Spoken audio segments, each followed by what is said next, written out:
Bible says that there is a time for peace and a time for war. לעולם לא נשכח את מעשי הזוועה שעשו לנו אויבינו. אנחנו הולמים באויבינו בעוצמה חסרת תקדים. אני מדגיש, זאת רק ההתחלה. They've made a mistake of historic proportions. We will exact a price that will be remembered by them and Israel's other enemies for decades to come. Israel has responded with fury. Fighter jets taking aim at targets in the Palestinian territory. More than 10,000 people have been killed since this conflict began.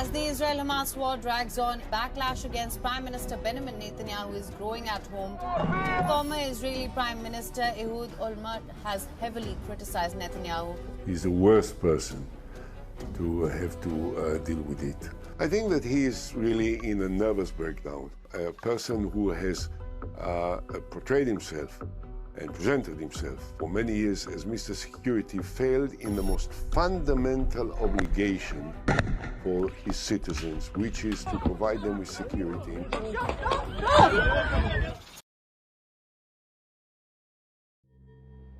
Praise the Lord दोस्तों, आज हम एक ऐसी भविष्यवाणी के ऊपर अपना ध्यान केंद्रित करने जा रहे हैं जो हालांकि बाइबल की भविष्यवाणियां तो नहीं हैं, लेकिन वो भविष्यवाणियां इतनी ज़्यादा महत्वपूर्ण हैं कि आज इज़राइल के अंदर जो अल्ट्रा ऑर्थोडॉक्स यहूदी लोग हैं, उस भविष्यवाणी को लेकर के उनके अंदर एक अजीब प्रकार की बेचैनी पाई जाती है, क्योंकि जो यहूदी इतिहास के महानतम रब्बियों में से, गुरुओं में से जो एक माने जाते हैं, जिनको रब्बी मेनाहेम मेंडल स्नीयरसन कहा जाता है, उनके द्वारा जो एक भविष्यवाणी मसीह के आगमन के विषय में की गई थी, जब आप उस भविष्यवाणी को जानेंगे, जब आप उस भविष्यवाणी को समझेंगे, तो आपको समझ में आएगा कि क्यों आज इज़राइल के अंदर जो अल्ट्रा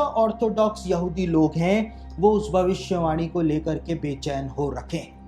दरअसल 1984 के अंदर जब इज़राइल के जो अभी के प्रधानमंत्री हैं बेंजामिन नेतन्याहू, वो उस समय इज़राइल के एम्बेसडर थे संयुक्त राष्ट्र संघ में, यानी यूनाइटेड नेशन ऑर्गेनाइजेशन में वो एक इज़राइली एम्बेसडर थे।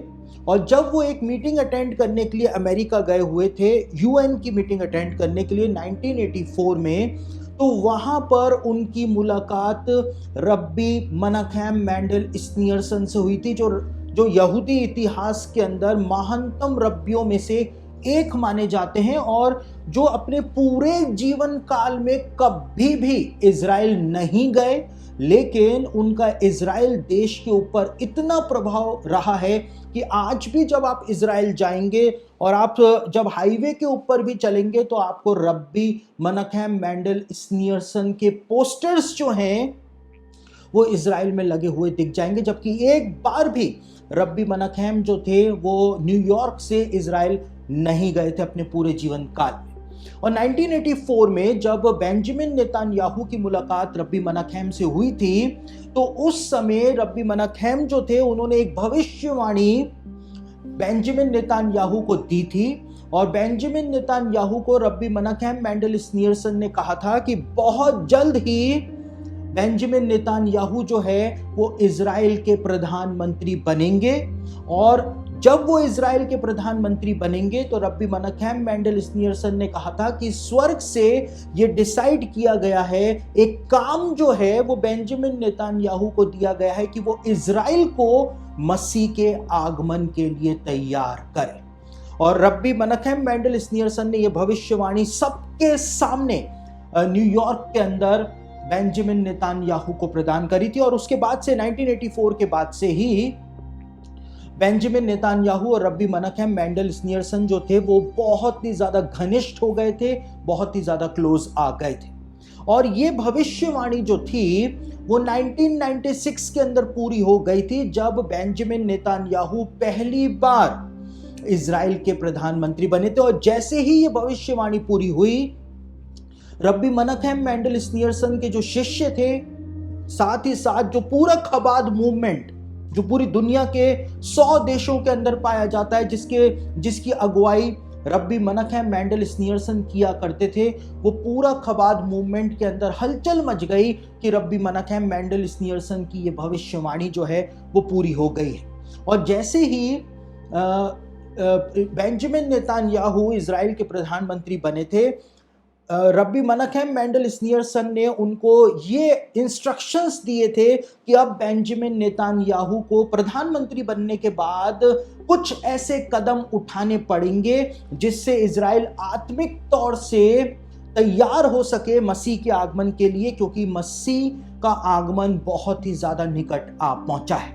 और बेंजामिन नेतन्याहू ने ये प्रॉमिस जो था वो रब्बी मेनाहेम मेंडल स्नीयरसन को पहले ही दे दिया था कि जिस दिन वो प्रधानमंत्री बनेंगे वो उन सारे कामों को करेंगे जिससे इजराइल मसीह के आगमन के लिए अपने आप को तैयार कर सके। लेकिन रब्बी मेनाहेम मेंडल स्नीयरसन ने एक चेतावनी भी बेंजामिन नेतन्याहू को दी थी, और इस बात को रब्बी मेनाहेम ने बेंजामिन नेतन्याहू को कहा था कि जब वो प्रधानमंत्री बन जाएं तो कभी भी लैंड फॉर पीस डील वो ना करे। लैंड फॉर पीस डील का मतलब होता है कि इजराइल में शांति स्थापित करने के लिए जमीन देने का समझौता वो कर लें, जैसा कि आज यूनाइटेड नेशन ऑर्गेनाइजेशन चाहता है कि इजराइल अपनी जमीन का भाग जो है वो पैलेस्टीनियंस को दे दे और 2 देश इजराइल के अंदर बन जाए, पैलेस्टीनियंस का देश बन जाए और इजराइल देश बन जाए। रब्बी मेनाहेम ने कहा था जिस दिन बेंजामिन नेतन्याहू ने ऐसा किया, उस दिन से बेंजामिन नेतन्याहू का जो स्वर्ग से जो टास्क दिया गया है वो खत्म हो जाए। और ये चेतावनी रब्बी मेनाहेम मेंडल स्नीयरसन ने बेंजामिन नेतन्याहू को प्रदान की थी, जैसा कि सोर्सेस के द्वारा बताया जाता है। और 1996 में जब ये भविष्यवाणी पूरी हुई कि बेंजामिन नेतन्याहू इजराइल के प्रधानमंत्री बने और सबके अंदर बहुत उत्सुकता आ गई, सब इस बात को समझ गए कि रब्बी मेनाहेम की ये भविष्यवाणी जो है वो पूरी हो गई है, क्योंकि रब्बी मेनाहेम ने एक और बहुत महत्वपूर्ण बात सबके सामने बोली थी। उन्होंने इस बात को कहा था कि बेंजामिन नेतन्याहू जो हैं वो मसीह के आगमन से पहले अंतिम लीडर होंगे इजराइल के, कि जब मसीह आएगा तो उसके हाथ में वो राजदंड को सौंप देंगे। और इसीलिए आज भी इजराइल के अंदर जो अल्ट्रा ऑर्थोडॉक्स यहूदी लोग हैं वो इस भविष्यवाणी को लेकर के बेचैन हो रखे हैं। लेकिन 1996 में प्रधानमंत्री बनने के बाद 3 साल के अंदर अंदर ही बेंजामिन नेतन्याहू की सरकार जो थी वो गिर गई थी, और वहां से लोगों के अंदर ये शंका आ गई थी कि रब्बी मेनाहेम की भविष्यवाणी जो है वो पूरी नहीं हुई। और उनकी सरकार क्यों गिरी थी वो मैं आगे आपको बताऊंगा।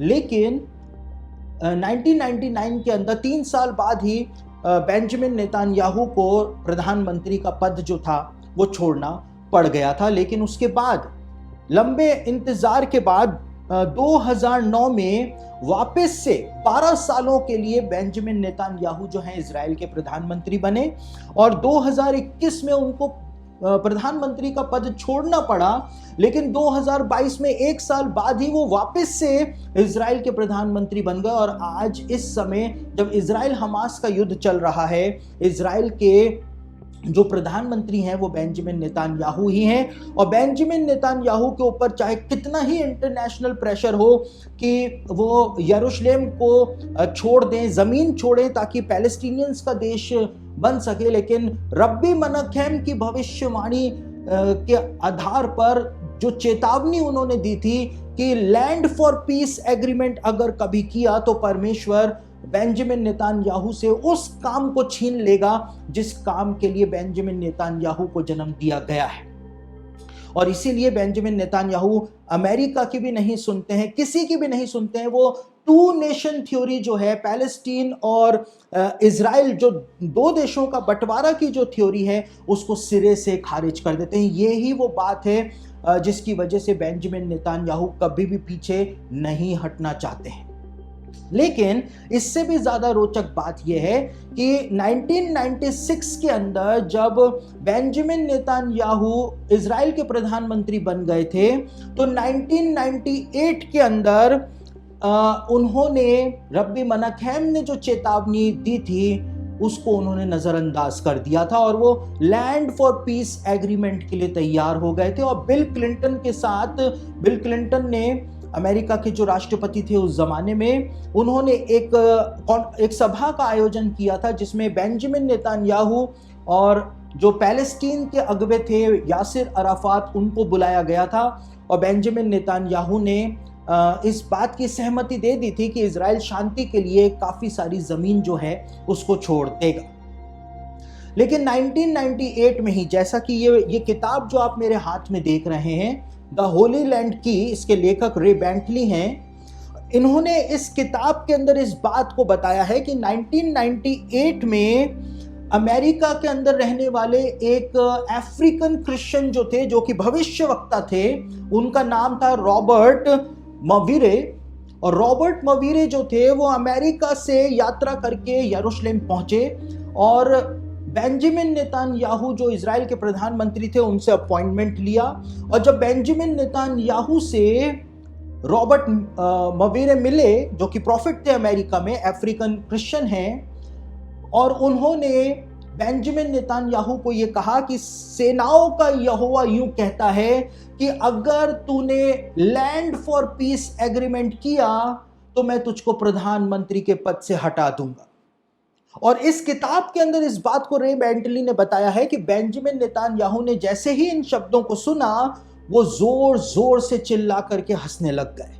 और उन्होंने रॉबर्ट मवीरे को कहा कि तुम उस देश के अंदर खड़े हुए हो, इजराइल देश के अंदर खड़े हुए हो, और हमारा इतिहास है कि हम भविष्यवक्ताओं को हमेशा पत्थरों से मारते हैं, इसलिए भला होगा कि तुम यहां से चले जाओ।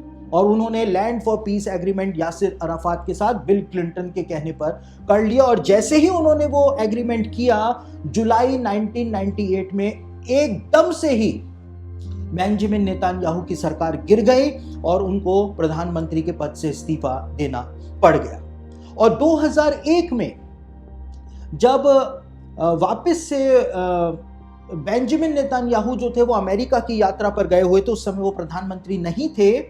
2001 में जब उनकी अमेरिका में ही रॉबर्ट मवीरे से वापस से मुलाकात हुई, जो कि एक प्रॉफिट है अमेरिका के अंदर, और रॉबर्ट मवीरे जो थे उन्होंने एक भविष्यवाणी और बेंजामिन नेतन्याहू को दी कि सेनाओं का यहोवा यूं कहता है कि अभी भी मैंने तुझको छोड़ा नहीं है, इसलिए तू हियाव बांध, मैं तुझको एक मौका और दूंगा, तू इजराइल का प्रधानमंत्री वापस से बनेगा, और जिस दिन मैं तुझको इजराइल के प्रधानमंत्री के पद पर बिठाऊं, लैंड फॉर पीस एग्रीमेंट मत करना, इजराइल की जमीन के साथ कोई भी समझौता मत करना। और इस बार बेंजामिन नेतन्याहू जो थे वो हंसने की हिम्मत नहीं जुटा पाए, लेकिन उन्होंने अपना सर झुका करके सबके सामने, बहुत सारे अमेरिका के पास्टर्स वहां पर उस सभा में थे, उनके सामने सर झुका करके आमीन बोल दिया। और 2001 के बाद 2009 में वो समय आया जब परमेश्वर ने बेंजामिन नेतन्याहू को वापस से वो अवसर दिया कि वो इजराइल के प्रधानमंत्री बन सके। और आज की तारीख में भी बेंजामिन नेतन्याहू इजराइल के प्रधानमंत्री जो हैं वो बने हुए हैं।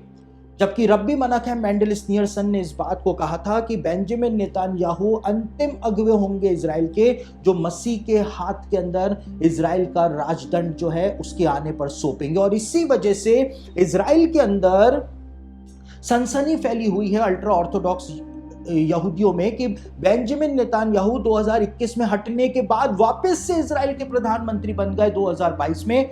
तब से ये सनसनी जो है इजराइल के अंदर फैली हुई है। अब ये भविष्यवाणी कैसे पूरी होती है, कब पूरी होती है, जो रब्बी मनकहम मेंडेल स्नीयरसन ने की थी, वो तो हमको नहीं पता है।